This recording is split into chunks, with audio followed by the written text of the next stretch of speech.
I would like to thank one of my regular viewers, someone that goes by capital AB space VM, for pointing out this article on the Land Destroyer Report. Now, I have always maintained that my audience here is a lot more intelligent and well-informed than and I stand by that statement. However, there's been times when I've been accused of being both on the side of Hillary Clinton, and then some actually have accused me of being on the side of Donald Trump because they can't get out of their little binary world, and we covered that to almost the point of nauseum a long time ago. But I would like to take a moment here to actually agree with another one of my viewers, a guy that goes by 0331 Jarhead, about the differences between socialism and capitalism and free societies and societies that are not so much.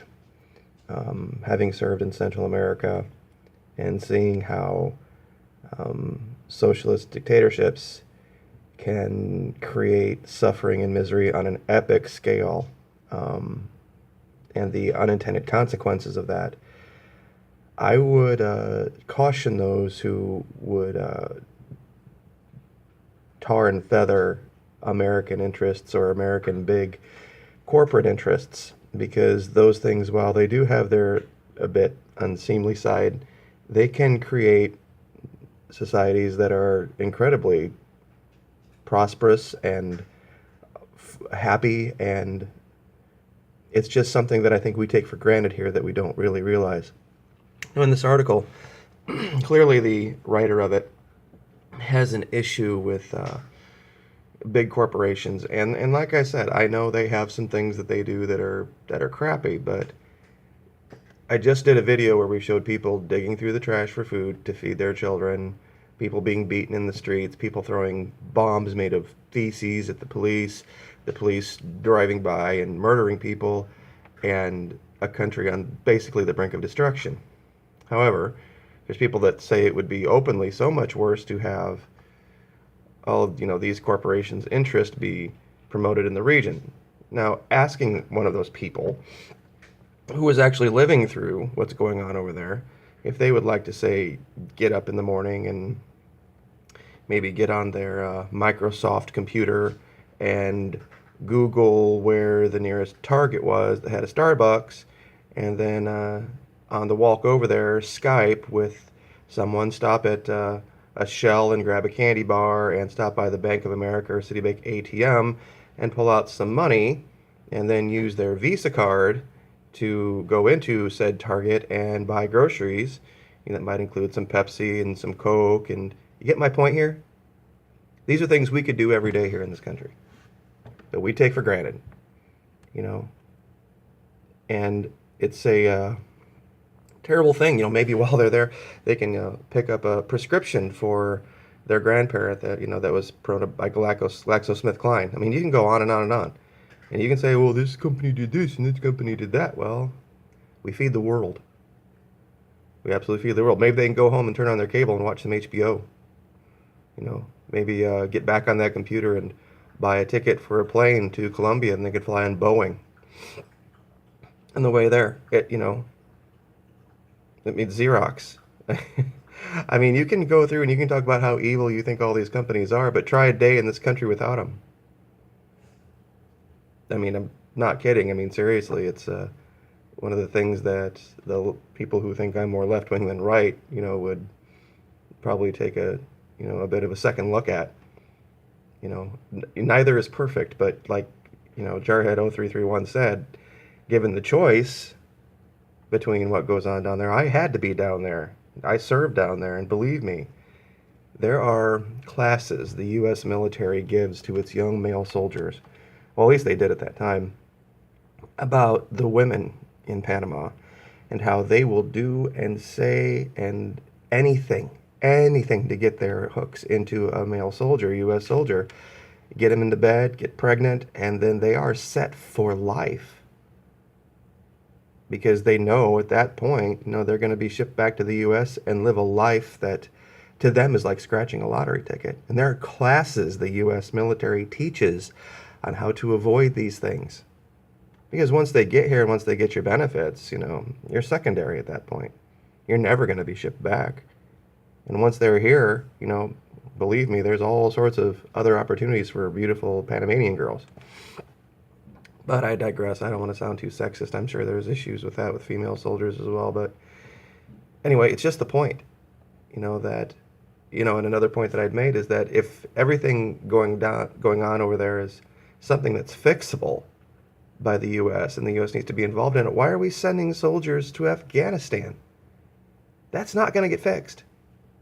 That's not going to get fixed. What's going on down in Venezuela is poverty driven. We can fix that. We can't fix stuff that's driven by ideology or religion. You're never going to change those people's minds. It's just not going to happen. Now, I have tried like the plague to avoid involving my personal life in any of these videos, but I think something that happened to me very recently will kind of dovetail with the arguments being made by people that would have supported Trump and people that said there was a better way. And it kind of maybe actually agrees with some of the Trump supporters. They just had the right idea, just with the wrong guy. I want to talk about this. I've mentioned before briefly that I drive for Uber on the evenings here in northern Florida in St. Augustine. And I had an event happen to me yesterday that was nothing short of terrifying. I woke up in the morning and I went to take a look at my Uber profile, my Uber driver app, and it said that I had been deactivated. And so I tried and went through a bunch of hoops and finally got a message into their Uber support. They didn't tell me why. And it took 12 hours for them to actually get somebody to call me. And the guy called me, and someone had made an allegation that I canceled their trip because I thought they had a guide dog with them. Now, I had to think back to all the trips that I do 70, 80 trips a week for Uber down there, and I have reasons for canceling trips, things that happen, and other considerations, but I don't think I've ever had that. I have 4 dogs here, and I'm actually a disabled veteran myself, not to the point where I can't get around and take care of myself, but it's frightening because all this person had to do was pick up the phone and just make the allegation with no proof whatsoever. Just the idea that their trip was canceled and they thought it was because they had a dog. I wasn't within a mile of the place when I canceled it. I finally found out which trip it was. And it's just an amazing thing that they can take something like this and completely remove you from income that you're using and you need because someone simply makes an accusation. And once I was able to get on the phone with someone and they were able to pull up my account, they would be able to see, and they did, that it was completely bogus. The person was actually charged for their cancellation, and they didn't like that. What this person's issue was, or because it was the $5 they were charged for the time that was spent, I'm not really sure. But the point being is that it was touch and go there for a while. And that's how serious it's gotten in this country with people who think they're entitled to things. And the reason it dovetails is that there's this entitlement mentality on both sides. The left wanted Hillary Clinton in there because they thought they were entitled to a certain type of representation, a certain amount of things. And then there was the people on the right who voted for Donald Trump who thought they were entitled to a certain things that are all supposedly insured by the government. With the right, it was Second Amendment and free speech, and on the left, it was all sorts of other things in free speech. The Constitution wasn't laid out so that the government would ensure these rights. It was the Bill of Rights was something that was written to ensure that government wouldn't be involved in those things. It wasn't their job to ensure that. And we're slowly starting to see this erode.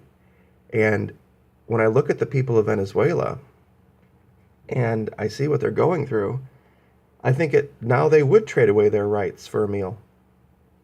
that they would trade away their rights for, some security and peace for their children. And it's a terrifying thing.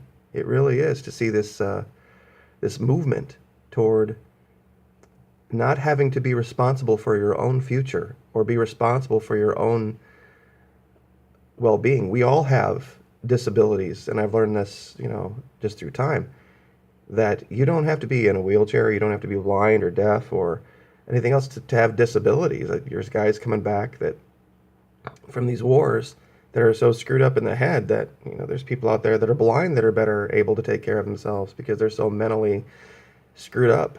And that has to do with a lot of the rules of engagement, but I don't want to make a video on that. That's a whole nother story. But it is a frightening thing, the road we're going down in this country, and these people who elected this man think that he's going to be some kind of a stopgap for that. You're out of your mind. He's actually going to put his foot on the accelerator with that type of thing because he was able to take advantage of people's fear. That's why they elected him. So anyway, I just wanted to cover that, and I know it was a lot to cover, but and not really relevant to Donald Trump, but only tangentially. But it's just a state of mind I see our country in that really is frightening and disconcerting. So anyway, thank you for the support. I really appreciate it. Like, share, subscribe. And by the way, like I said, once we did get on the phone, we cleared everything up, and I'm good to go with Uber, so no worries there. So I'll still make videos and not care whether I make a dime on them or not. So have a great day, and we'll talk to you next time. Thanks.